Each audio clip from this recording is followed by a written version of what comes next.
Esta ley de crimen organizado, pues nos podemos dar cuenta, es el decreto número 21-2006. Esta ley de crimen organizado entiende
números y así se van haciendo los análisis correspondientes. Este es trabajo de analistas y así es como van prácticamente realizando toda la investigación. La característica de lo que son las interceptaciones de llamadas telefónicas es que el Ministerio Público está conociendo un poco más allá y siempre lo he dicho, a veces pues se da el ojo de conocer al futuro porque hay cosas que se están hablando y hay cosas que el Ministerio Público las puede ir documentando. En el caso de algunas de las investigaciones que están aquí, porque en la mayoría de casos están documentados todas esas interceptaciones y especialmente algunos eventos están documentados, y es por eso, porque lógico, si el Ministerio Público conocía que se iban a reunir en algún restaurante o en algún hotel o en algún lugar, el Ministerio Público les daba seguimiento. Y como ahora pues la tecnología está bastante avanzada, hay cámaras, en los hoteles hay cámaras, cabal detectan un carro que entre los números de placa, después de los números de placa pueden solicitar informaciones de los vehículos, y así sucesivamente la investigación se va extendiendo, y así es como se van identificando las personas. En el presente caso, pero bueno, previo a entrar a la investigación, entonces para establecer y entrar un poquito a lo que es el delito de asociación ilícita, lo que son estructuras criminales, pues lo que hay que hacer es un aspecto fundamental. La definición de crimen organizado tiene dos elementos. Uno que es género, que es la clase de objetos a que pertenece el objeto definido, y tiene uno de género, después tiene un adjetivo que lo diferencia de eso en común, el adjetivo lo diferencia. Entonces, estamos hablando crimen y estamos hablando de organizado, y estamos hablando, si hablamos de crimen es algo consubstancial con el Código Penal. Crimen, en términos generales, lo que significa es cuando un particular lesiona o pone en peligro bienes jurídicos. Pero el término organizado sale del esquema de lo que puede ser un crimen, porque se necesitan ciertas características, y por eso es que está el término organizado. Organizar significa establecer o reformar algo para lograr un fin, coordinando a las personas o los medios adecuados. Esa es una definición del diccionario de la Real Academia Española. Repito, establecer o reformar algo para lograr un fin, coordinando a las personas y los medios adecuados. Entonces, podemos entender que organizar está bastante cerca. Planificar, dice, y ¿para qué planificar? Para diferenciar lo que es un crimen común de lo que es el crimen organizado, que se necesita de la característica que sea planificado. Entonces, organizar y planificar exige poner en coordinación a varias personas, lo cual permite excluir otro buen número de delitos o crímenes, en concreto todos aquellos que suelen o pueden ser en forma individual. Entonces, un primer elemento es que tenemos que diferenciar lo que es un crimen común y corriente a un crimen que se comete una estructura criminal. En esta estructura criminal ya entendemos el término de organizar, que está más cerca a lo que es planificar. Entiendo que los crímenes que se cometen en la mayoría de casos exigen cierta planificación. No todos los delitos pueden entrar en lo que es crimen organizado, pero al menos para que haya una diferenciación estoy haciendo esto. Entonces, ¿qué es lo que pasa?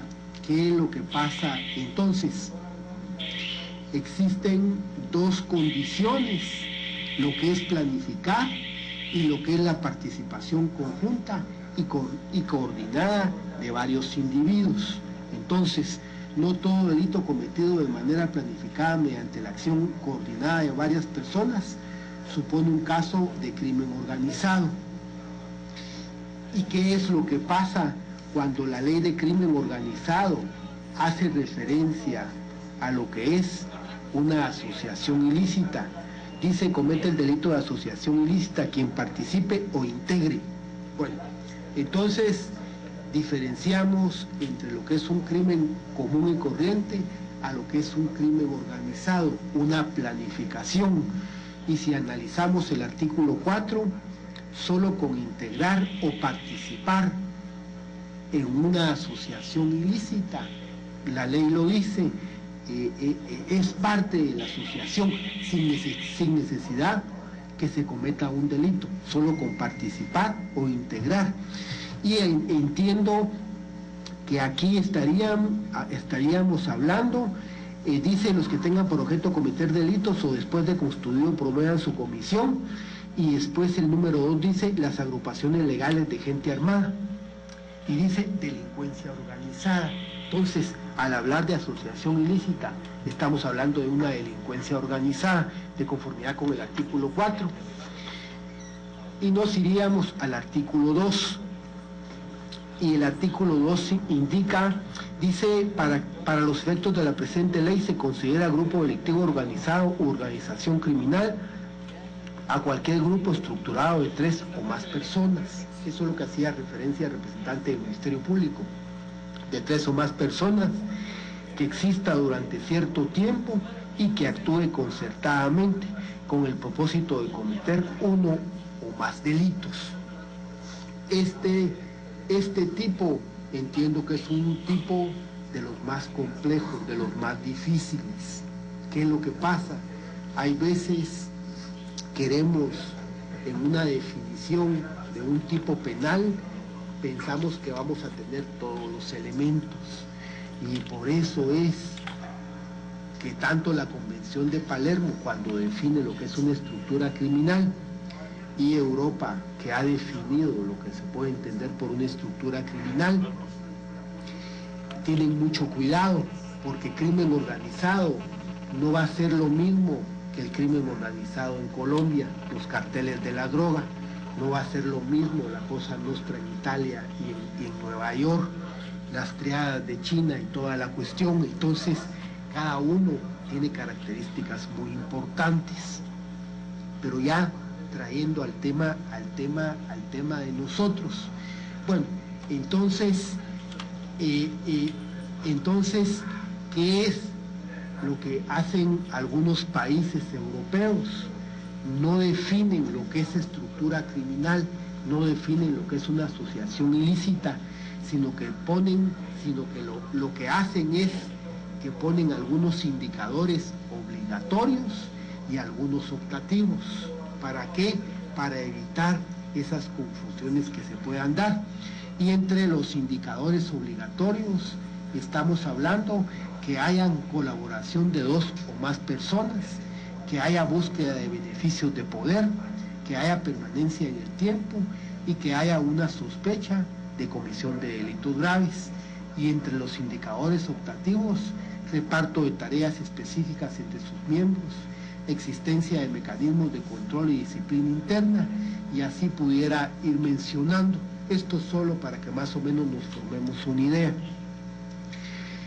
Ahora, para más o menos llenar estos requisitos de lo que puede ser una asociación ilícita, valdría la pena empezarlo a analizar desde el punto de vista de los medios de investigación que se tienen. Y comienzo con esta escucha, que es esta escucha es la 220, y es de donde el Ministerio Público toma de referencia al inicio de la investigación, que es el 8 de enero, febrero, marzo, abril, el 8 de mayo del 2014, que es la parte de la imputación que el Ministerio Público le hace con relación al tiempo de la estructura. No voy a leer toda la conversación. El Ministerio Público fue una de las primeras que puso, y solo voy a hacer referencia a algunos aspectos. Yo no me puedo extender mucho. En esta conversación hace referencia. Ahí tenemos las imágenes y la información de lo que está sucediendo en Torre de Tribunales en el nivel 14, donde por segundo día consecutivo se lleva la primera audiencia de declaración de la ex vicepresidente Roxana Baldetti. Esto es parte de la resolución que ya está dando a conocer, en este caso que se lleva contra la ex vicepresidente Roxana Baldetti. Ya lo ha dicho el juez, que no significa que sea un proceso mediático, dice que se han cumplido las garantías. Retomamos el enlace en directo desde Torre de Tribunales para seguir escuchando al juez Gálvez. Le pregunta qué es lo que está pasando en las aduanas, si le dice una línea, y le dice, bueno, pero ¿qué es la línea? Y le dice que le explique que es cuando alguien tiene el control de todo. Entonces, en línea de conformidad con el diccionario de la Real Academia Española, es bosquejar o trazar algo de un punto hacia otro punto. Pero bueno, me pregunta si otra vez están con eso, y Julio le explica que sí, explica que ahora ellos tiran un listado de precio, un aspecto que llama la atención, que ellos tienen un listado de precios. En el otro párrafo que resalto es, Miago quiere saber cómo se lo reparten, y Julio le indica que la cola es para ellos, y eso ya ven, y para eso ya ven ellos cómo lo reparten adentro.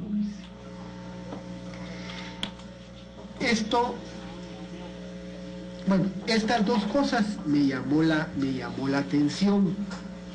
¿Y por qué razón me llama la atención? Del famoso listado que esta persona dice. Y esto me llama la atención porque del inicio de la investigación, que estaríamos hablando de fecha 8 de mayo del 2014, nos trasladamos al 16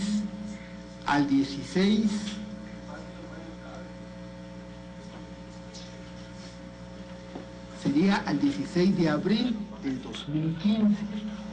Del 2014 lo estamos trasladando a abril, del 16 de abril. ¿Y qué es lo que pasa con ese acontecimiento?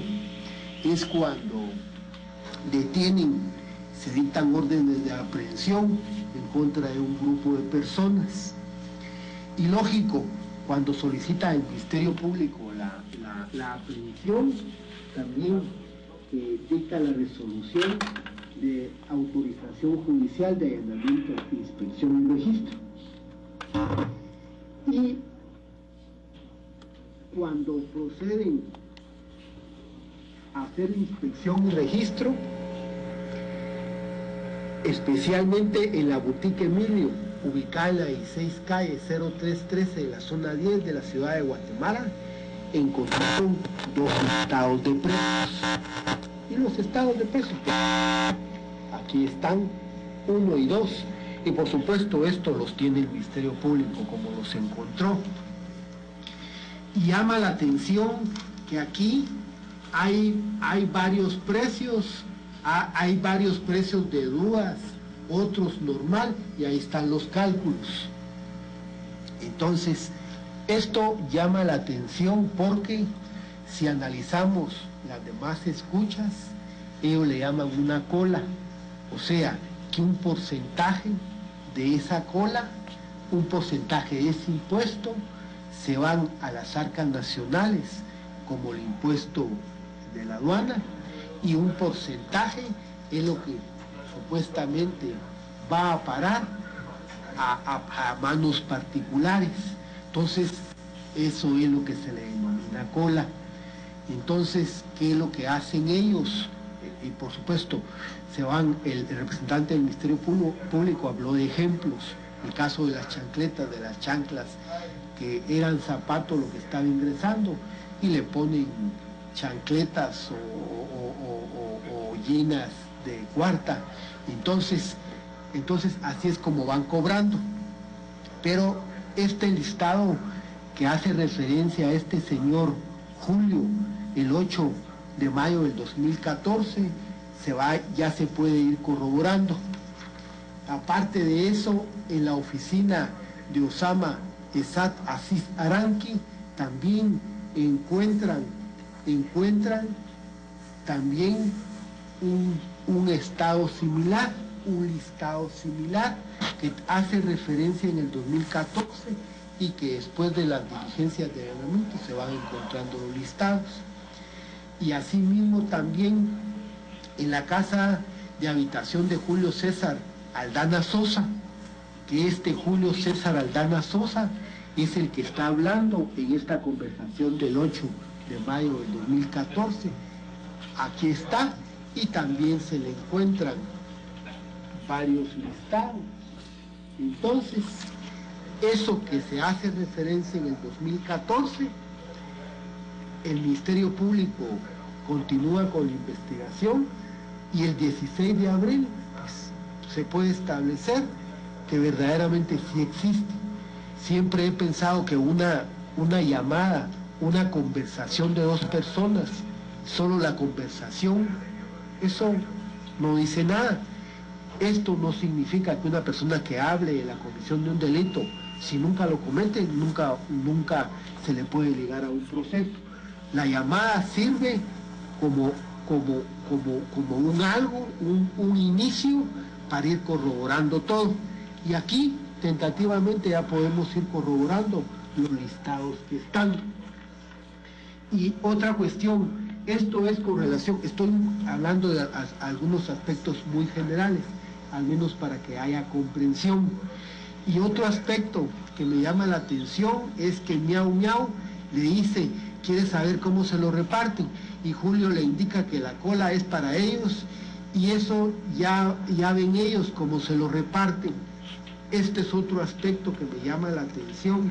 ¿Por qué razón?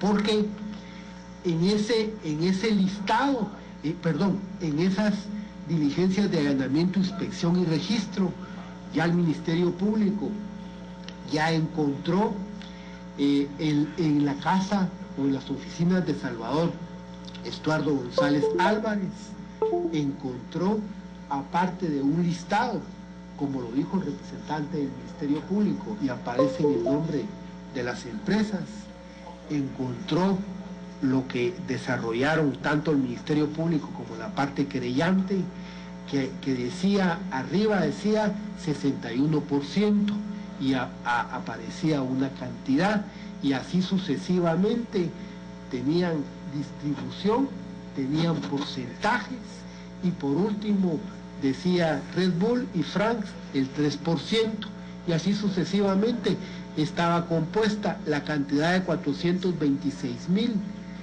estaba compuesta, se estaba dando la distribución, y esto pues, entonces ya aquí él dice, le pregunta cómo se lo reparte, y él le dice que eso ellos se lo reparten internamente, y así sucesivamente se pueden ir corroborando esta conversación inicial, general, posteriormente se puede ir corroborando. Tanto el Ministerio Público como la parte querellante ya hizo referencia,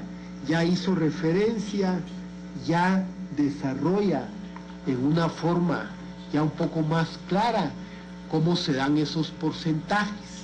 Y por supuesto, ya no solo se encuentra ese que está ahí, sino que ya se encuentran otros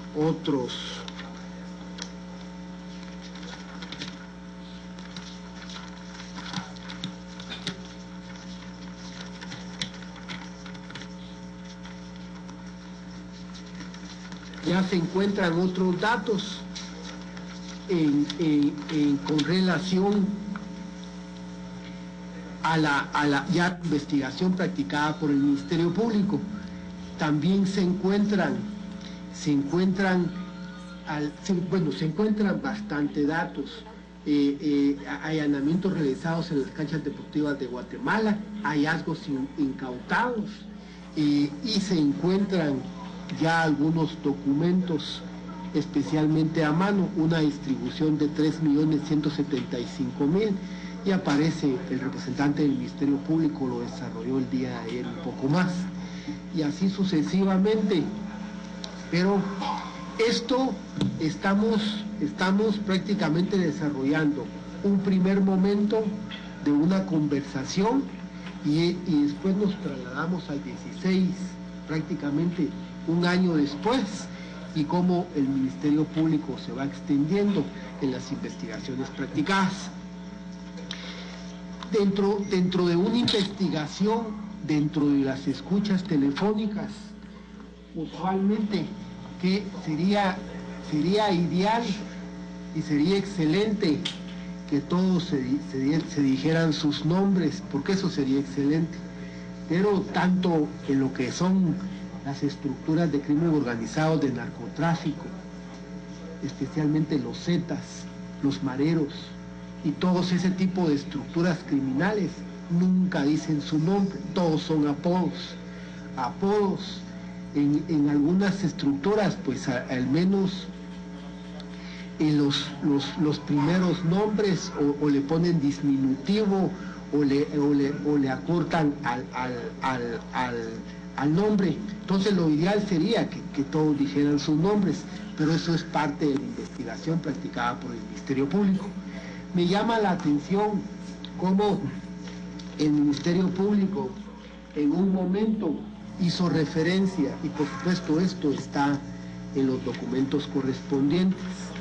Cuando el Ministerio Público inicia con las escuchas telefónicas, se hace referencia, no se hace referencia a Juan Carlos Monzón Rojas, se hace referencia a un JC, se hace referencia a un J, al Moreno, J2. Entonces, lógico, de momento, pues el Ministerio Público, pues es posible que tenga sospecha quién puede hacer, porque las investigaciones se van extendiendo. Pero llamó la atención, y eso lo indicó el representante del Ministerio Público, que dentro de una conversación se hizo referencia por parte del periódico, de un diario que se llama El Periódico, a una casa de altura de Juan Carlos Monzón. Esto es una cosa que de momento no tiene nada que ver con las escuchas, pero le llamó la atención que dentro de las conversaciones hacen referencia a la publicación del periódico y lo relacionan con Juan Carlos Monzón. Y lógico, cuando el Ministerio Público revisa la prensa aparece el nombre de Juan Carlos Monzón. Entonces ya ahí ya tiene sentido para el Ministerio Público quién es JC, Juan Carlos, quién es Juan Carlos Monzón. O sea, ahí ya va, así es como la investigación se va desarrollando y así es como el Ministerio Público se va extendiendo. Esto, por supuesto, sin perjuicio de que cuando el Ministerio Público conoce que se van a reunir algunas personas en algún lugar, al darle seguimiento, en algunos casos la policía identifica a las personas, en algunos otros casos no los identifican, solo identifican los números de placa de los vehículos, las marcas, las características de los vehículos y, como lo dije, puede pedir desglose de llamadas telefónicas. En muchos de estos vehículos aparecen o registrados a nombre de las personas o a nombre de un familiar, especialmente hijos, en el caso de ECO, que así fue como lo identificaron. Entonces, así es como el Ministerio Público se va extendiendo con investigación relacionada.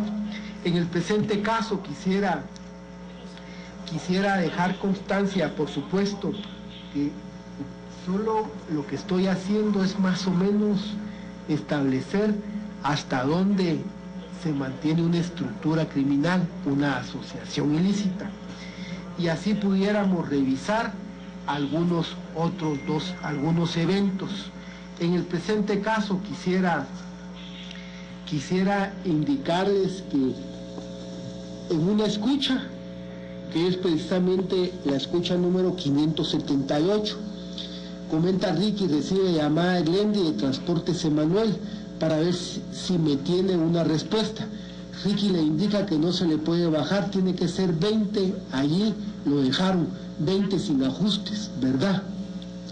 Porque ya pagamos 54,000, Glendy le indica que se puede mandar a traer el dinero. Bueno, Glendy le indica que se puede mandar a traer el dinero y Ricky le indica que le van a dar el número de cuenta para que deposite.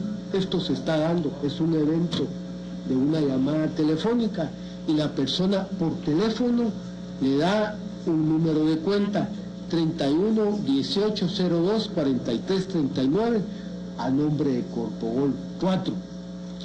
Por supuesto que entonces el Ministerio Público solicitó el informe a los bancos relacionados con estas cuentas de Corpogol, y estas cuentas de Corpogol pues aparece Corpogol 1, Corpogol 2, Corpogol 3, Corpogol 4, pero llama la atención.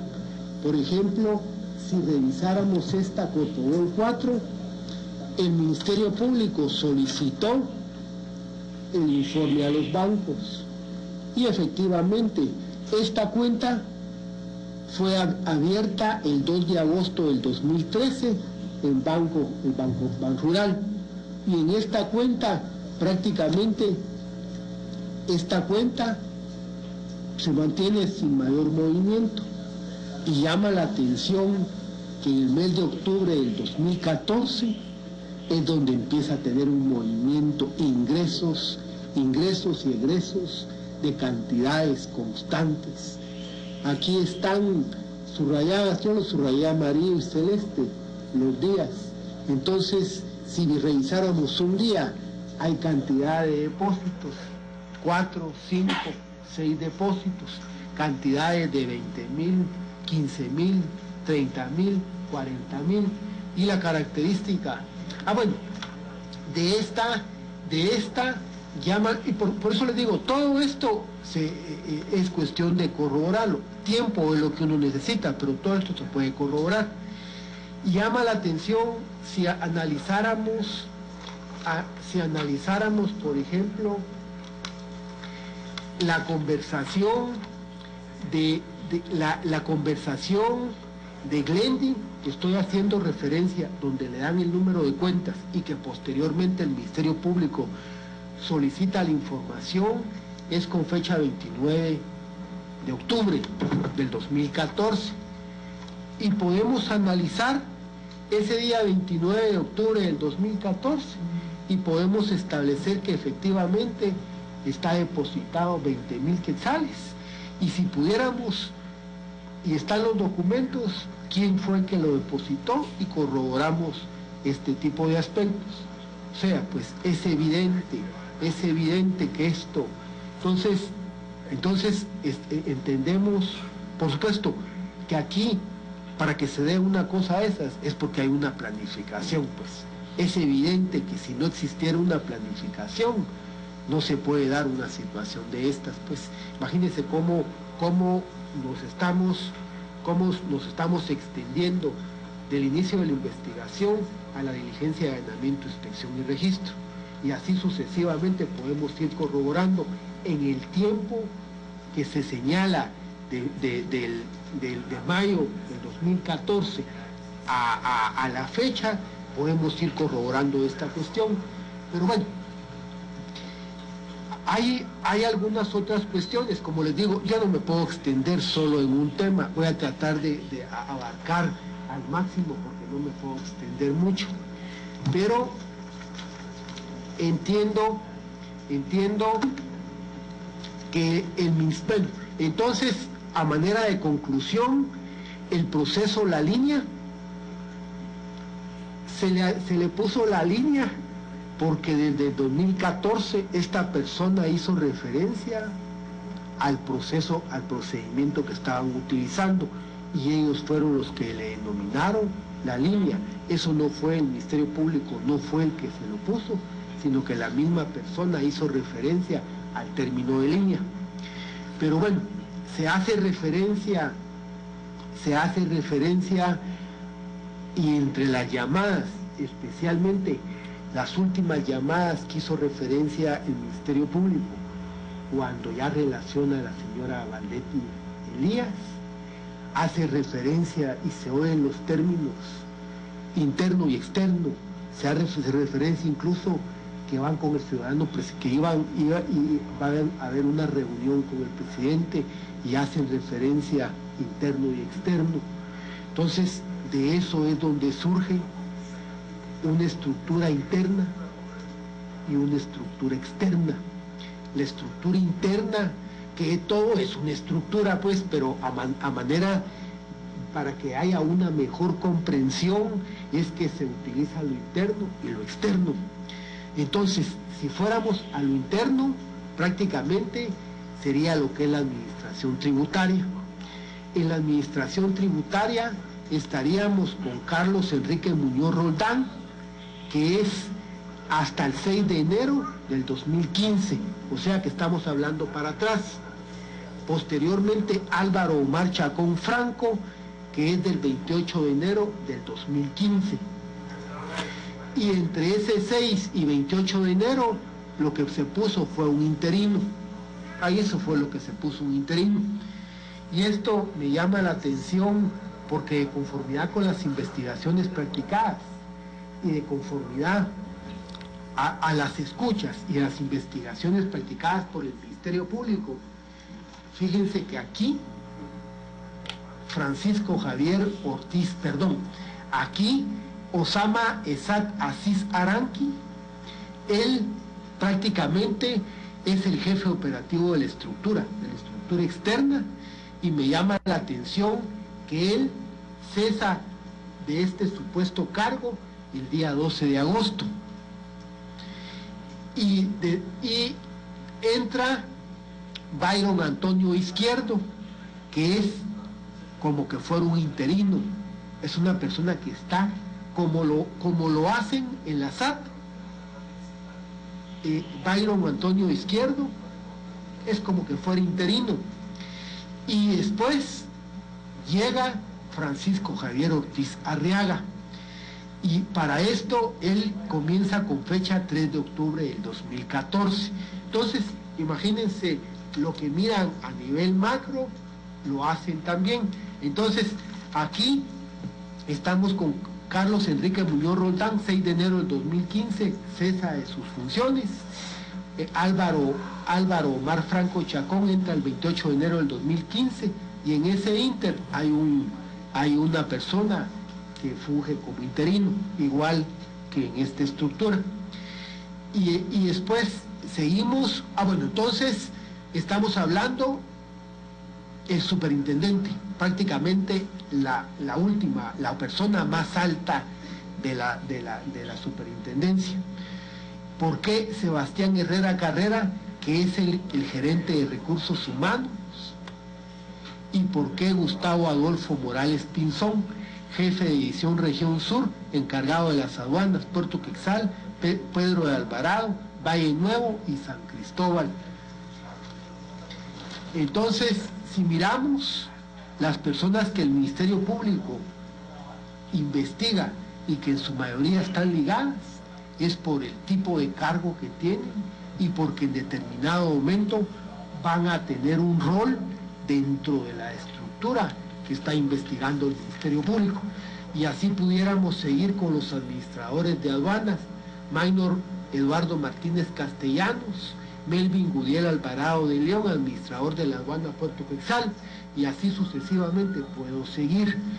Y seguimos con los coordinadores de aduanas: Manuel Alejandro Recinos Morales, William Estuardo Morales Lima, Carla Mireya Herrera España, Obdulio Horacio Barrios Vázquez. Y después con los vistas, nosotros todavía le denominamos vistas, pero son técnicos de aduanas. Y aquí está el listado de los vistas. ¿Será que se iban a interesar en una persona que hiciera la limpieza de la SAT? Pues ese no les interesaba. Yo me pregunto qué lógica le puedo encontrar, por qué el presidente de la República se está preocupando de cambiar a uno de recursos humanos, cuando las funciones de él son funciones, él tiene que estar, pero discutiendo con otros países la política, con ministros, hablando con el ministro de Finanzas, que se supone pudiera ser que estarían hablando, tal vez no de tú a tú, pero al menos que haya una relación. ¿Por qué se va a preocupar el presidente de una persona de recursos humanos? ¿Por qué razón va a dar órdenes el presidente? ¿Por qué? Porque es parte de los intereses que está protegiendo, porque esa es la realidad. Entonces, ¿por qué se está preocupando de estas cuestiones? Y bueno, y aparte de eso, estaríamos hablando de la estructura interna que es dentro de la SAT, estaríamos hablando de la estructura externa, y aquí estaríamos hablando, y de esto hago referencia, hago referencia porque el abogado hizo referencia a esto.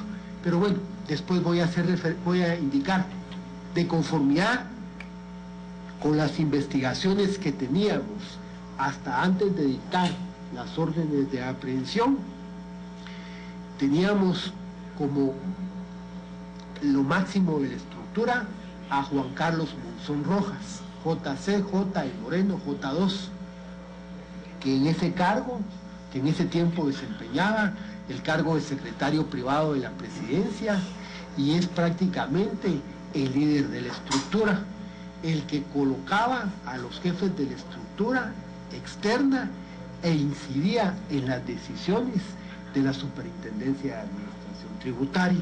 Hasta ahí estábamos, hasta hace un tiempo para acá. Posteriormente estaríamos hablando de Giovanni Marroquín Navas, que se conoce como Marro, y estamos hablando de Salvador Estuardo González Álvarez, conocido como Eco, y que en unas escuchas pues ya se identifica, o ya le dicen, o el sobrenombre o el apodo de Gonza, que es de González, lo están disminuyendo. Y estaríamos hablando de Julio Estuardo González de León, conocido como Red Bull, y Herbert Francisco Cabrera Castellanos, Frank o Paco. Estas 5 personas, especialmente Juan Carlos Monzón Rojas, Giovanni Marroquín Navas y Salvador Estuardo González Álvarez, tienen una participación bastante directa en la coordinación con JC, con Juan Carlos Monzón, y ahora que llegan el Ministerio Público un poquito más arriba, con lo que era la vicepresidenta de ese tiempo, que ahora ya renunció, y el Ministerio Público ya relaciona a otra persona. Y dentro de esa estructura externa que hice referencia a los 5 nombres, que a criterio del análisis realizado por el órgano jurisdiccional o de los elementos que ha proporcionado el Ministerio Público, sería lo más alto, estaríamos hablando a un grado inferior a nosotros 5, estaríamos hablando de Osama Isaac Aranqui, jefe operativo de la estructura, como indiqué, al 12 de agosto de 2014, después Byron Antonio Izquierdo, encargado de la estructura externa, que en ese tiempo, el 12 de agosto del 2014, antes era el encargado de externo de la aduana central, y que posteriormente pasó a partir del 12 de agosto del 2014 a jefe operativo de la estructura externa. Y después estaríamos hablando de Francisco Javier Pizarreaga, que es la persona que se menciona en las llamadas, especialmente en estas últimas llamadas, que posteriormente voy a hacer referencia a esto, que es el teniente Jerez, que es el jefe operativo de la estructura externa del 3 de octubre del 2014, y es el que sustituye a Byron Antonio Izquierdo. La característica de estos 3 jefes de la estructura externa es que a partir del día 3 de octubre del 2014 es cuando se escucha, oyeron la escucha, que se hace referencia a que eso es un mercado, se hace referencia a que es un mercado y que lo que vale la pena es alguien que vaya a ordenar. Fíjense que si estaríamos hablando del día 3 de octubre del 2014, noviembre y diciembre, el día 28 de enero cambian incluso al mismo superintendente. ¿Por qué razón no utilizar la lógica, la psicología y la experiencia común? Que desde ahí empiezan, si van a hacer cambios a nivel de cuadros medios y cuadros bajos, ¿por qué no pensar también en cambiar al superintendente? Porque está generando mucho problema. Y fíjense que para esto tendríamos que revisar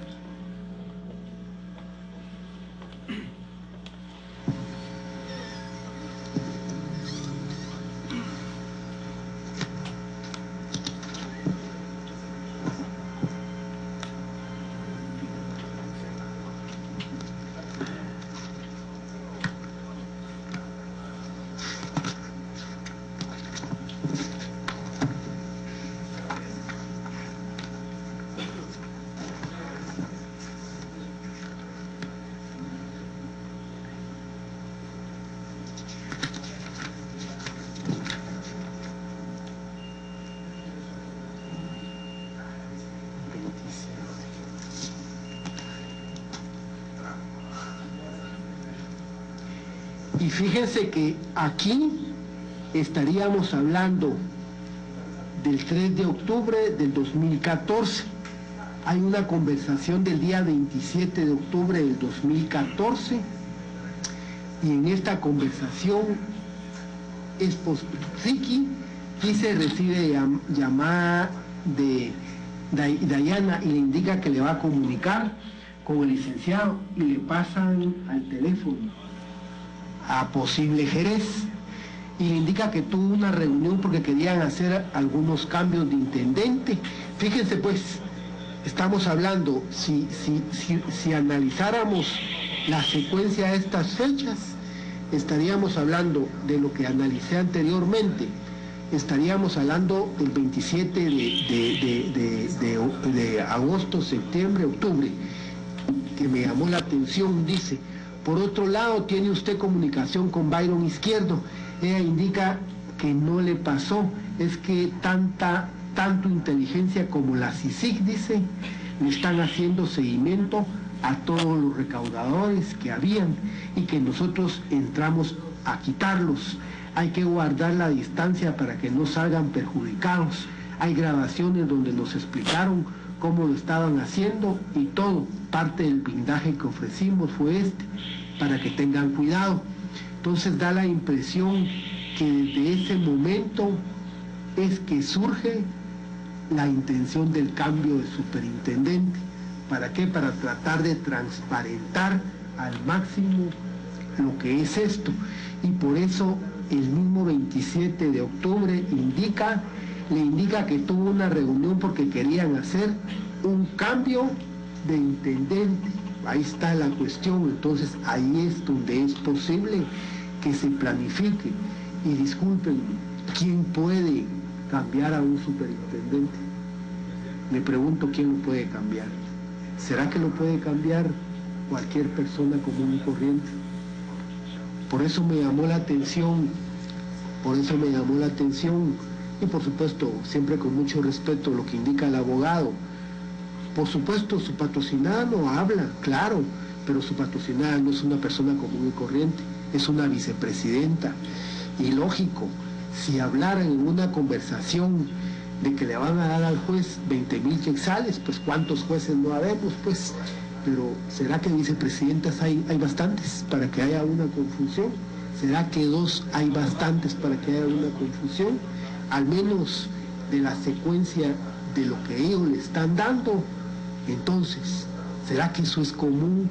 Entonces, pero bueno, pero esto surge a raíz, fíjense que si esto le encontramos secuencia, el 3 de octubre del 2014 se nombra a Francisco Javier Ortiz Arriaga y hay escuchas en donde dice, eso es un mercado, hay que irlo a arreglar. Y bueno, y lo interesante es que hasta antes de octubre no habían cuentas bancarias para hacer los depósitos. Entonces, se depositaba, me da la impresión, esta señora de la sesión que hice referencia, ella le dice, miren, pueden mandar a una persona por los 20,000 quetzales, es porque si analizamos esa escucha es antes de octubre, donde no habían, ella le dice que si pueden mandar, y él le dice, la persona que está hablando, que tiene que depositar a tal cuenta. Entonces, pero por supuesto, podemos revisar esa escucha, porque eso es parte del sentido que uno le tiene que encontrar a esto. La escucha es del 29 de octubre del 2014. Caemos y ya estamos hablando de octubre del 2014. Entonces, yo miro la relación entre el ingreso de Francisco Javier Ortiz Arriaga en octubre del 2014. Él lleva órdenes de poner en orden lo que es la aduana. Él habilita las cuentas bancarias. En ese tiempo ya están hablando 27 del 10.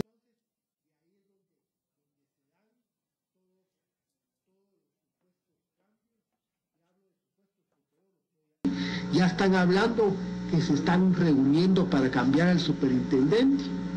ya hacen referencia a que la CICIG los está investigando. ¿Quién fue el que les dio esa información? Saber, alguien les tuvo que haberle indicado de que efectivamente. Entonces, de ahí es donde se dan todos los supuestos cambios. Y hablo de supuestos porque yo lo estoy analizando, esto no me consta, pero al menos y estoy analizando únicamente la probabilidad. Entonces, de ahí es donde se piensa cambiar incluso hasta el mismo superintendente. Algo que resalto es que de los 5 que supuestamente están en la estructura, estas personas son intocables. Estos son intocables. El superintendente, a todos pueden cambiar, pero estas personas, ¿por qué razón siempre aparecen? Porque son los enlaces entre un grupo y el otro grupo. Entonces ellos son los que están en coordinación y están haciendo incidencia para que se den este tipo de cambios. Entonces, a manera de conclusión, ¿quién es el único que puede cambiar a un superintendente? Ya revisamos la ley, ese es un nombramiento que le corresponde al presidente de la República. Entonces, ahí está el cambio. ¿Qué es lo que pasa y cómo es posible, como lo dijo el representante del Ministerio Público, que 33 días antes de que tomara posesión, el día 28 de enero del 2015, en el mes de diciembre, entre 23, 24 y los días estos de diciembre, ya se habían reunido incluso con el nuevo superintendente? Hay algunas conversaciones en donde le dice la secretaria de este señor Omar Franco, que es el que posteriormente, al que le dicen anteojitos, por supuesto. Claro, si miramos la foto y podemos mirar la foto y mirarle los anteojos, pues tienen razón de por qué le dicen anteojitos, o de repente sea por otra cuestión. No lo hago por ofender, solo lo estoy diciendo porque ellos mismos utilizan el término anteojitos. Pero bueno, y si analizáramos este aspecto, hay una conversación, yo todo lo tengo identificado, por si lo quieren lo puedo revisar, les puedo indicar la conversación, solo que lo voy a simplificar al máximo. Hay una conversación de la secretaria de este Omar, porque él está en la Superintendencia de Administración Tributaria, solo que él está con otro cargo.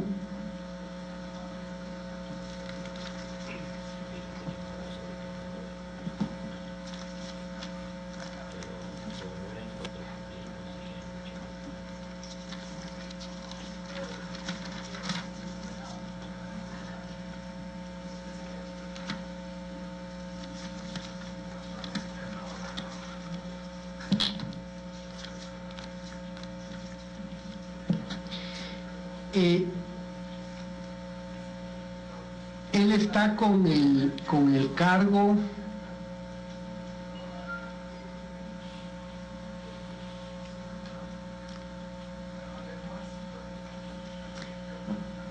él ocupaba el cargo de intendente de recaudación y gestión, y el día 28 pues ya él llega como superintendente.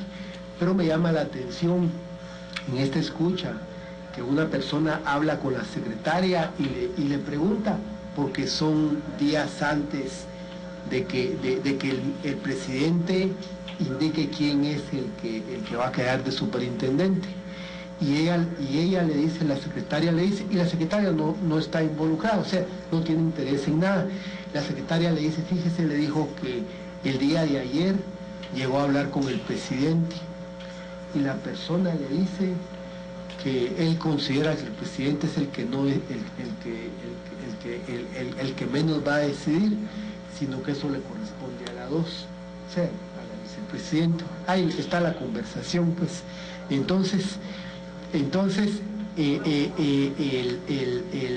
y bueno, y la característica también que el mismo 28 de enero del 2015, cuando proceden a juramentar a Álvaro Omar Franco Chacón, está documentado, y eso aparece también documentado, una reunión que se da con Giovanni Marroquín, con Francisco Javier Ortiz Arriaga y Miguel Lemus. Y esto está documentado, incluso hay fotografías cuando las personas, es en un hotel, como lo dijo el representante del Ministerio Público, es en un hotel, incluso están identificados. Entonces, bueno, ya a manera de establecer, es evidente que para hacer una cosa de esas tiene que haber una planificación. Imagínense cómo no se va a planificar una cosa de esas, pues. Y es evidente, y esto me llama la atención, porque hablar de estructura criminal, a mí sinceramente pues me ha llamado la atención cómo es posible para que se pueda tomar a la Superintendencia de Administración Tributaria, porque lo que se hizo fue tomar la Administración Tributaria, lo que se hizo es que gente extraña a la Administración Tributaria eran los que se estaban tomando las decisiones y los que se estaban quedando con un porcentaje de dinero, porque era así, pues. Fíjense que, y con esto voy a concluir con lo que es estructura criminal. Fíjense que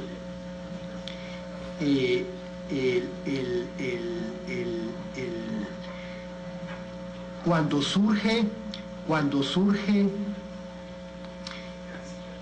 uno de los aspectos que se tomó en consideración en esta reunión del milenio, como lo dijo el abogado, en Palermo, Italia, y se analizó lo que es la estructura, lo que son las estructuras criminales.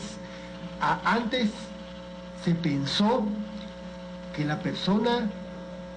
lavado de dinero se daba únicamente con relación al narcotráfico. Eso fue a raíz de la Convención de Viena.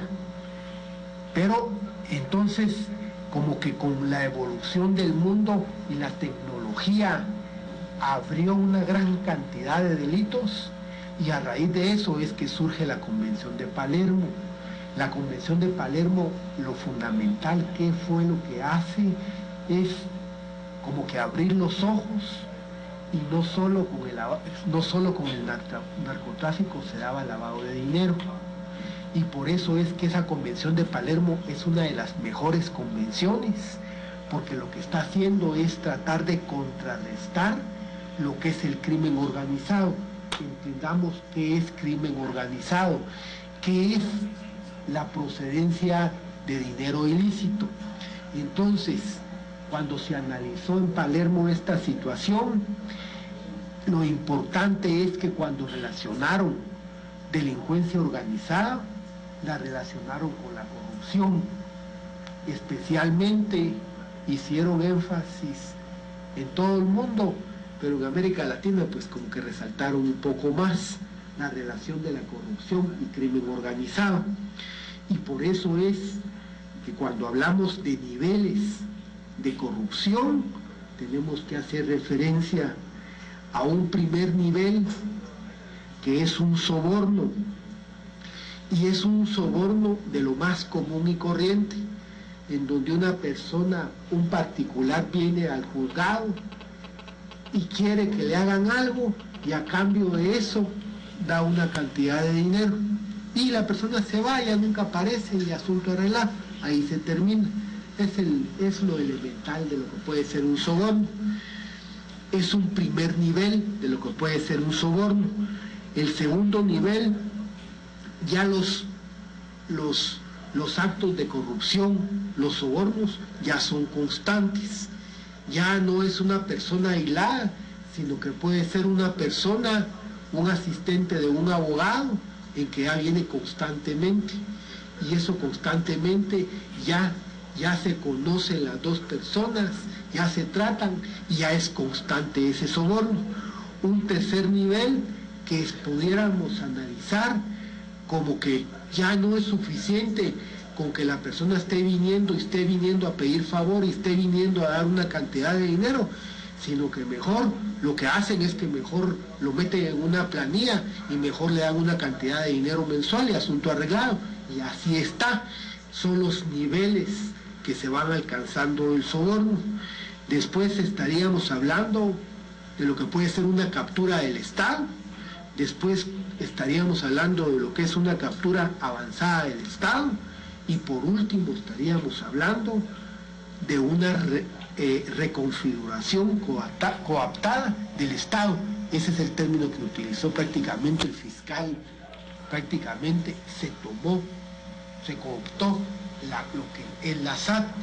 Imagínense, la SAT prácticamente, la Superintendencia de Administración Tributaria, prácticamente es la forma como el Estado va a cumplir con su función para garantizar la vida, la seguridad, la salud de todos nosotros. Entonces, el hecho de formar una estructura, incluso al menos lo que es el superintendente, los dos superintendentes, actualmente se dictó el auto de procesamiento, están detenidos, y así sucesivamente de la gente de la SAT. Este señor Juan Carlos Monzón tiene orden de aprehensión, secretario privado de la vicepresidenta. Ya nos podemos imaginar qué cargos son estos. Yo no sé, pues, pero para mí tienen que ser cargos con una honorabilidad, una transparencia de una persona. Imagínense cómo es posible involucrarse en este tipo de actividades. Y fíjense que si aquí, y si le quisiéramos todavía llevar la secuencia de esta situación, fíjense que cuando entra este señor Francisco Javier Ortiz Arriaga, que para mí la esencia es establecer de aquí atrás y para acá a este, y él todos los cambios que fue a hacer. Cambiaron al superintendente a los meses, y también me llamó la atención que aquí hay una conversación del 22 de octubre. Más de 1 hora con 20 minutos ya ha transcurrido de la argumentación antes de dar un fallo por parte del juez Gálvez, esto transmitiéndolo en directo desde el nivel número 14 en la sala B de mayor riesgo de tribunales. En el caso La Línea, la acusada, la ex vicepresidente Roxana Baldetti. Uno de los datos a destacar por parte de lo que está argumentando ahora el juez Gálvez es que el presidente de la República, él ha dicho que es el único que puede cambiar al superintendente según la ley. Eso lo ha dicho Gálvez. Además, él ha resaltado que no logra entender la otra parte de por qué el presidente Pérez Molina se preocupó por un jefe de recursos humanos de la SAT. Esto haciendo referencia a una de las pruebas presentadas ayer por el Ministerio Público, donde se escucha la voz del señor Otto Pérez Molina, el presidente actual de nuestro país, el presidente de la República, donde él estaba solicitando directamente a uno de la Superintendencia de Administración Tributaria SAT que hiciera este cambio. Seguimos escuchando, estamos en directo, 3 de la tarde con 20 minutos. Supuestamente esta plata que dieron, que es bastante, prácticamente se hace referencia a 15 días. O sea, es la primera plata que da Francisco Javier Ortiz Arriaga, porque si él comienza con las cuentas bancarias a principios de octubre, es lógico y por eso es que dice, dieron bastante plata, porque lógico, prácticamente se estaba estrenando en el puesto y quería quedar bien, y máxime ahora, porque incluso hasta para el cambio de superintendente, ellos son los que influyen. Incluso este teniente Jerez tiene mucha incidencia y es uno de los que se reúne el mero 28 de enero, cuando es juramentada la persona, por supuesto previo a que JC ya se había reunido con él y le había indicado que si era parte del equipo, pues. Entonces, imagínense las secuencias que podemos llevar. Entonces, definitivamente, el querer negar que haya habido una planificación, el querer negar que haya habido una coordinación, eso pues definitivamente aquí estamos en presencia de una asociación ilícita, es evidente, a menos a criterio del órgano jurisdiccional. Y fíjense cómo es eso, y con esto voy a concluir de este tema.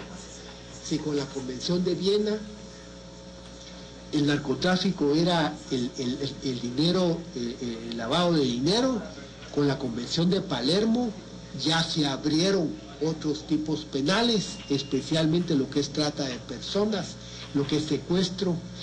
Y fíjense que ahorita, según los análisis de la ONU con relación al lavado de dinero, el delito de corrupción lleva a unos niveles bastante alarmantes, y eso es precisamente los problemas que se están dando. Yo me imagino cómo no es justificado que no haya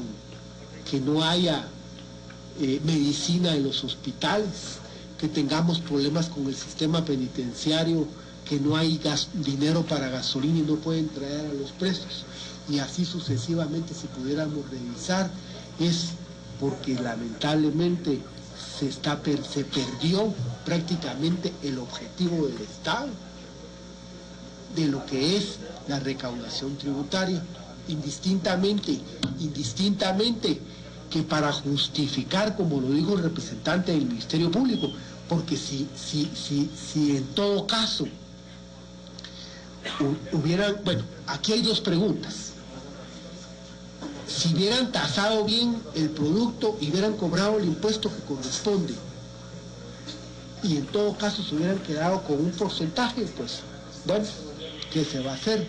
Pero todavía no les bastaba, sino que en lugar de ponerle zapatos de primera, le ponían chancletas, chanclas de cuarta. Ya se pueden imaginar, no conozco los aranceles, pero ya se pueden imaginar, si pudiéramos analizar cuánto va a pagar de impuesto un zapato, por ponerles el ejemplo, un zapato Adidas, y cuánto va a pagar de impuesto un par de chanclas de cuarta categoría, que son hasta plásticas. Entonces habría una diferencia enorme. Entonces no solo se quedaban con un porcentaje porque que era la cola, sino que para que les quedara ese porcentaje todavía le ponían la calidad del producto, se la ponían inferior. Entonces ya se pueden imaginar, era doble, prácticamente doble estafa, pues, porque el Estado era el perjudicado. El caso de los repuestos de moto, los repuestos de tuk-tuk, que esto, si lo pudiéramos establecer, pues esto, lógico, se tendría que diferenciar. Entonces, ya se imagina,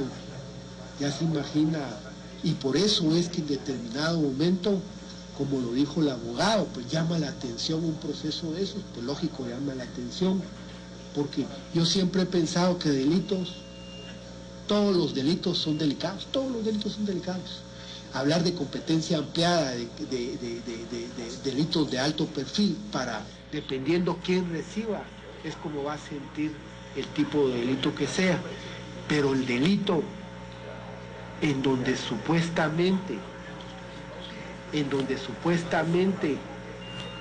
están involucrados funcionarios públicos y prácticamente donde se entendería que corrupción es un contrato bilateral en que se le pone precio a la función pública. Esto pues ya tiene características especiales. Entonces este es con relación al delito de asociación ilícita. Y así sucesivamente podemos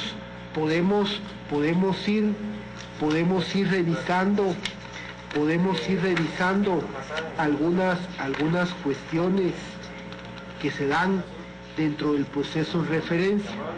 Fíjense que está, por ejemplo, y es que el problema, y yo reitero, aquí lo que hay que profundizar es un cambio de uno y el cambio del otro, porque fíjense que aquí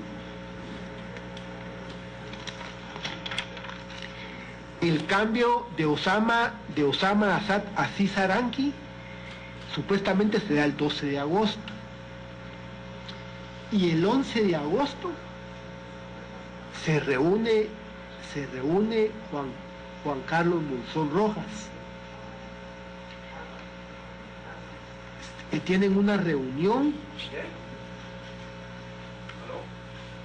el 11 de agosto.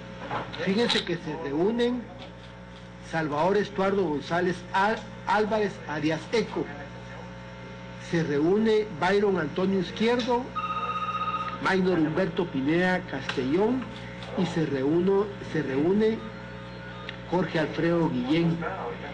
¿Y para qué es la reunión? Para concretar el cambio de Osama Aziz. Y esto, y fíjense pues, y para que nos demos cuenta de los niveles que estamos hablando. Primero se reúnen todos y una hora después, sería 19:30, 21:30, 2 horas después se reúne Salvador Estuardo González Álvarez, conocido como ECO, y se reúne Juan Carlos, o sea, ya se imaginan, si quisiéramos, por ejemplo, que un vistas o un técnico de aduanas se quiera, que porque está en una supuesta estructura se tiene que reunir con el secretario privado, no se reúne, pues, o con los cargos más altos, pues no se reúne, porque todos están haciendo las funciones que corresponden. Por eso es que al hablar de asociación ilícita y querer buscar los términos de concertación, es bien difícil. ¿Por qué razón? Las personas no se conocen, pero las consecuencias son las mismas, aunque no se conozcan, ahí están los lados. Entonces, ahí está la diferencia. Entonces, se reúnen después, ECO se reúne con Juan Carlos Monzón. ¿Por qué? Porque le va a dar informe de qué fue lo que pasó, y al día siguiente prácticamente Osama Aziz Aranqui prácticamente cesa en sus funciones. Lógico, como estas cosas, uno cree que las cosas son sencillas, pero aquí hay que hacer, aunque sea una estructura externa, hay que hacer las consultas, hay que sentarse, pues, porque no pueden poner a alguien que no les, o que no les va a servir, o que no están de acuerdo los demás, sobre todo los de las estructuras altas. Entonces, por eso es que ponen a un interino para después poner al que tenga el mayor apoyo del grupo, y por eso es que posteriormente ponen a este Francisco Javier Ortiz Arriaga, que es el teniente Jerez. Entonces, si ya tenemos delimitado lo que es la asociación ilícita, bueno, ¿cuál era el propósito de la asociación ilícita? Comparto el criterio del representante del Ministerio Público, que una asociación ilícita es como que fuera una asociación lícita, tiene sus objetivos, y uno de los objetivos de la asociación ilícita, ¿cuál era el objetivo inmediato? Era trabajar en la aduana. Ya estaban trabajando en la aduana, entonces se conforma la estructura tanto interna como externa y siguen operando en la aduana o comienzan a operar en la aduana. ¿Cuál era el objetivo fundamental? Tomar recursos que le correspondían al Estado por los ingresos aduanales de productos para beneficio personal. Entonces, ahí se da el inmediato, que es que la estructura surge con función principal de tomar lo que es la Superintendencia de Administración Tributaria, pero no les interesa. De repente es posible que les interese otras cosas de la superintendencia, pero lo que les interesa es lo que son las aduanas. Entonces ahí se da. Me llamó la atención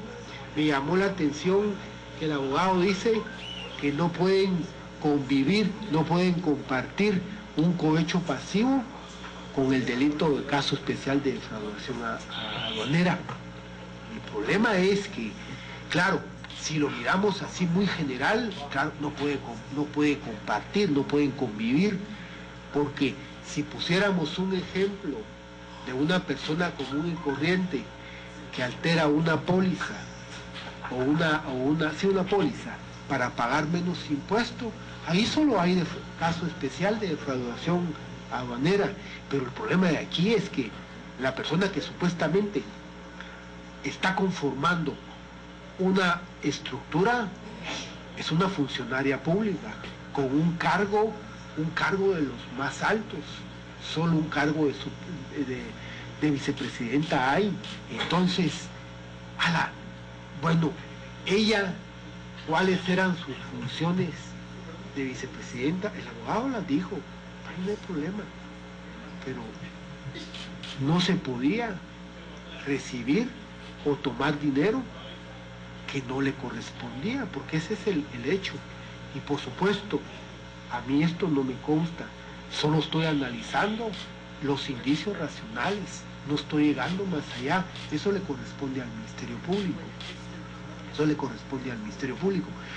El tipo acorde es lo que es el delito también de cohecho pasivo, porque el hecho de ser funcionario, y es que el problema es que, no sé, pues yo no sé qué se pudiera entender por funcionario público. Al menos yo he entendido que el funcionario público prácticamente es la persona que tiene que desempeñar en forma correcta sus labores que se le están prácticamente repitiendo, que se le están delegando para la administración del Estado, porque ese es el sentido. Por eso es que se tiene que ser imparcial y se tiene que ser objetivo. Y desde el punto de vista del derecho penal, el acto de asumir el cargo de funcionario o servidor público es descrito como un acto de injerencia, que significa que a través de un comportamiento libre, autónomo y responsable, una persona asume una determinada posición de garante frente a terceras personas o con respecto a determinados bienes jurídicos. O sea, era lo que les decía, esto no se puede, porque esto no se puede, y por eso es que hablar hasta de un contrato bilateral en el cual se le pone precio a la función pública, porque eso es, pues, o sea, aprovecharse del cargo para mí, todo cargo, desde una persona que hace limpieza hasta el presidente de la República, son cargos que se tienen que desempeñar con honestidad, con honorabilidad, y eso de supuestamente de participar en una estructura criminal, pues esto pues hace las características principales. Entonces, ya a manera de conclusión, y bueno, y aparte, ya con esto voy a concluir, y aparte de eso, aquí hay, el abogado reconoce de que su patrocinada sí conoce a este señor Salvador Eduardo González Álvarez, lo manifestó que sí lo conocía, y que también lo conocía este señor Juan Carlos Monzón, pero también lo conocía el presidente, porque aquí, por ejemplo, hay algunos documentos o un documento que se encontró en el allanamiento, un memorándum que dice de Salvador Eduardo González Álvarez para general Otto Fernando Pérez Molina, y hace referencia fecha 13 de abril del 2015, Y esto, por supuesto que esto está en documento de formato PDF, y posteriormente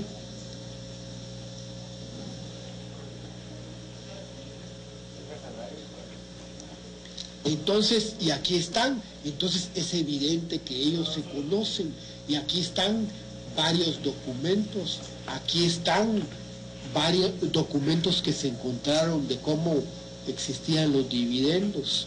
Ahora, hay una cuestión, el que se paguen los impuestos, bueno, se pagaron los impuestos, pues si recibió dividendos, eso en todo caso, que se profundice con relación a la investigación, pero eso de que uno pague los impuestos, bueno, usualmente así es, eso es así. Me recuerdo que al hablar de impuestos y al hablar de estructura criminal, del síndrome de Al Capone, pues el síndrome de Al Capone nunca lo procesaron por los delitos que cometió, pero sí lo procesaron por cuestiones de impuestos, y cayó preso por cuestiones de impuestos, pues, por eso es que se le denomina el síndrome de Al Capone. O sea, pero eso no quiere decir, pues, no estoy diciendo nada más allá de esto, que si pagó los impuestos, pagó los impuestos. Eso que en todo caso, pues, se lo demuestra el Ministerio Público. Y otra cuestión es que el abogado, entiendo, no negó la existencia de la estructura, incluso hizo referencia a que es posible que JC o Juan Carlos se haya quedado con doble. Bueno, eso no sé, pues eso lo va a tener que investigar. Entonces, en ningún momento se negó lo que es la asociación ilícita, sino que se negó fue la supuesta participación de su patrocinada en los hechos investigados por el Ministerio Público. Bueno, y entonces, con esto concluyo que es prácticamente lo último.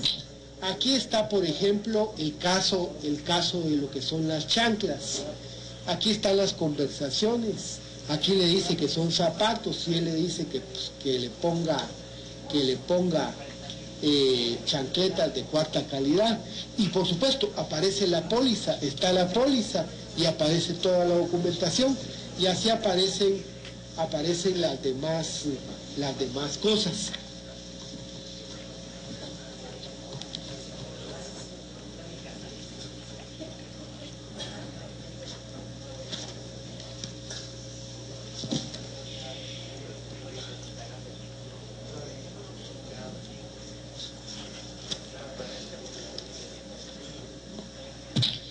Y bueno, entonces, ya para concluir, ya para establecer con relación ya al requerimiento planteado por el Ministerio Público, así como el requerimiento planteado por el abogado, pues aquí hay que tomar en consideración, yo mantengo el criterio que al hablar de un presidente, al hablar de un vicepresidente, esto pues no es común. No es común que se va a hablar del segundo o la segunda, no es común que se va a hablar de la dueña de la finca, la mera. O sea, pues esto definitivamente, pues, al menos yo no, para mí esto no es así, y se puede identificar bien a una persona. Aquí hay algunas llamadas que si bien que se puede hacer referencia, y es que el problema de esto es que se supone que tanto el presidente como la vicepresidenta, pues ellos tenían derecho de antejuicio. O sea, solo se escucha las conversaciones de los teléfonos que están interceptados, que llaman al teléfono que no está interceptado. Entonces por eso es que se hace referencia a la llamada, pero legalmente los otros teléfonos no pueden estar interceptados. Que se diga que se necesitaba que la vicepresidenta tenía que hablar, pues eso no. Usualmente el caso del presidente es por los teléfonos que han estado interceptados y que lo han llamado a él. Entonces, aquí hay algunas cuestiones, por ejemplo, me llama la atención el caso, por ejemplo, de una conversación, la 1504, En esta conversación, Giovanni le cuenta que hay una cuestión muy importante, comenta que a las 2 tiene que estar consciente de esto para irle soltando, y hacen referencia a una mala palabra, porque ahí tiene que ser J que le hable por el lado que representa. Y yo por mi lado, Miguel le dice que con el que va a hablar es como que si estuviera hablando con ella, porque es como los oídos y los ojos de la señora, pues ahí se está haciendo referencia. Que Juan Carlos son el oído y los ojos de la señora, la vicepresidenta. Y así sucesivamente podemos establecer. Me llama la atención, y por supuesto, todo esto, al menos se puede corroborar en esta conversación 2269, de fecha 27 de diciembre del 2014. Javier le pregunta sobre la situación de la finca.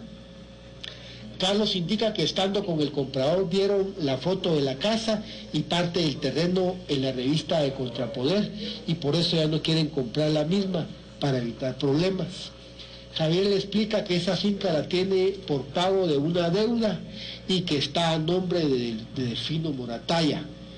Delfino Moratalla es el representante legal de Corpogol. Fíjense cómo se va relacionando todo. Las escuchas están aquí. El Ministerio Público posteriormente solicita la información a los bancos y se llega a establecer que este señor Delfino Moratalla es el representante legal de Corpogol. O sea, pues ahí va la secuencia. Y si todo lo pudiéramos ir corroborando, solo la escucha no vale. Pero si se puede ir corroborando y podemos corroborarlo, entonces este señor que se conoce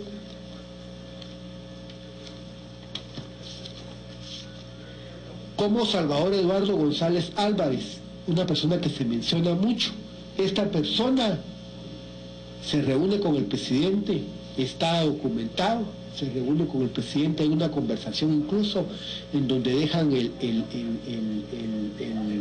carro en la boutique Emilio porque tiene problemas con el carro, se va a reunir con el presidente, el abogado que reconoció que su patrocinada conoce a este señor Salvador Eduardo González Álvarez, agregó que también tenían cierta relación con Juan Carlos Monzón, entonces este señor prácticamente conocía a todos.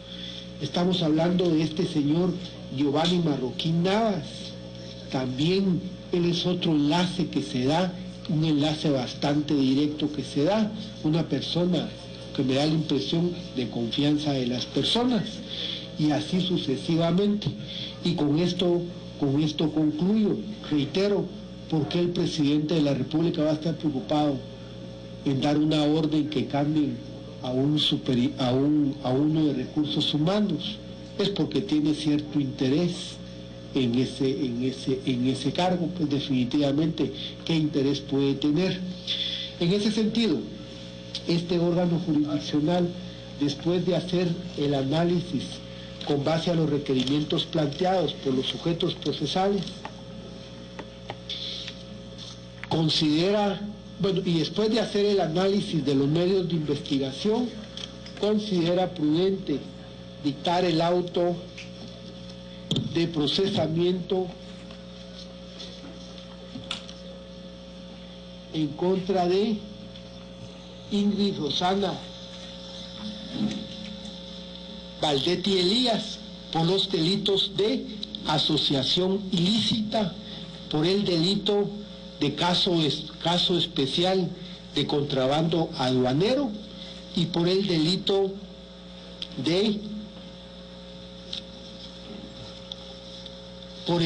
de cohecho pasivo. Estos regulados en los artículos 2 y 4 de la ley de delincuencia organizada y el artículo 2 también de la ley contra la defraudación y el contrabando aduanero y por el delito de cohecho pasivo. En el presente caso quisiera dejar constancia, la asociación ilícita pues es evidente a criterio del órgano jurisdiccional y con base al análisis realizado, que existió una coordinación, que existió una planificación para la conformación de la estructura criminal, cuyo objeto fundamental era, en todo caso, prácticamente tomar la superintendencia de administración tributaria, especialmente lo que son las aduanas nacionales, y con eso que ingresar un porcentaje del dinero que estaba ingresando como consecuencia de los productos y agarrar una cola. Y por el delito de cohecho pasivo, tomando en consideración en el presente caso que este delito de cohecho pasivo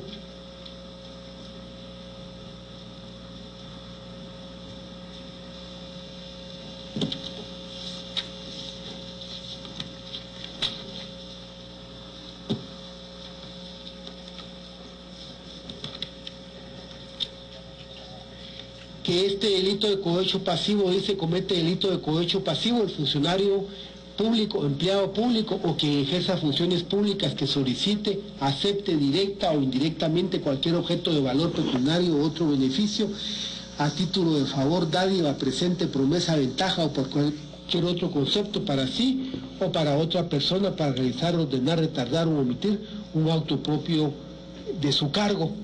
En ese sentido, pues, con relación al requerimiento planteado por el abogado en el sentido que se decrete la falta de mérito no al lugar por las razones indicadas anteriormente, tomando en consideración que después de hacer el análisis correspondiente por parte de este órgano jurisdiccional se llega a establecer que en este momento existen los indicios racionales que hacen prudente dictar dictar el auto de procesamiento, tomando en consideración que las investigaciones practicadas por el Ministerio Público no llegan a establecer de una supuesta comisión de un delito, y prudente es que se profundice con relación a las investigaciones para establecer posteriormente qué es lo prudente hacer. De esto quedan legalmente notificados con base en los artículos 160 y 169 del Código Procesal Penal. En ese sentido, del auto de procesamiento. Sí, licenciada. Su señoría, perdone, con muchísimo respeto. En base al artículo 284 del Código Procesal Penal, quisiera pedirle la rectificación, toda vez que al escuchar la resolución, su señoría indicaba que ligaba proceso penal a la señora Ingrid Roxana Valdequerillas por el delito de caso especial de contrabando aduanero, toda vez que la norma citada lo regula como casos especiales de defraudación aduanera, precisamente para evitar a posterior a cualquier complicación del proceso.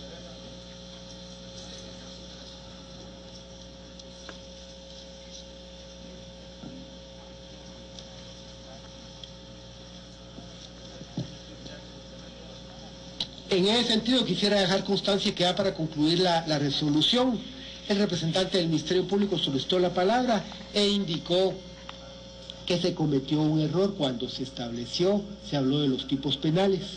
De conformidad con los artículos 180 y 284, este órgano jurisdiccional considera prudente rectificar la resolución dictada anteriormente,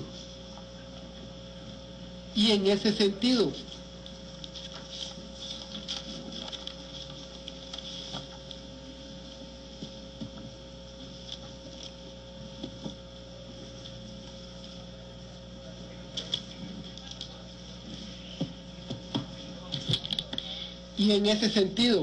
se deja constancia que el tipo penal serían los delitos de asociación ilícita de conformidad con los artículos 2 y el artículo 4 de la Ley de Delincuencia Organizada, por el delito de los casos especiales de defraudación aduanera, especialmente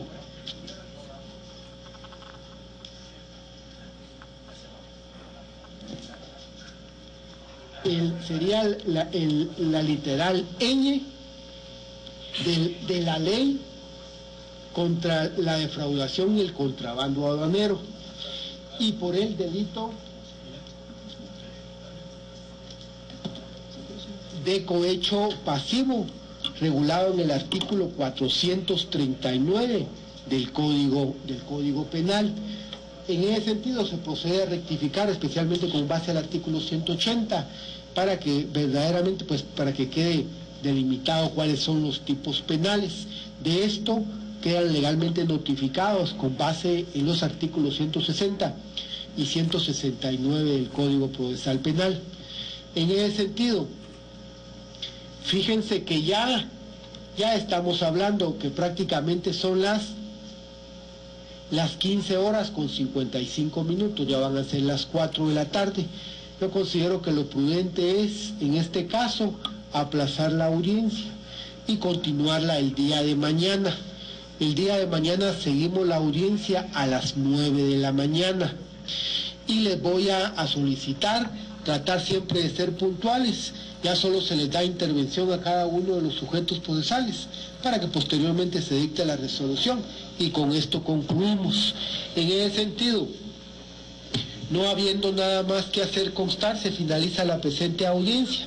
A la hora indicada quedan legalmente notificados con base en los artículos 160 y 169 del Código Procesal Penal, y les deseo feliz tarde. Mucho.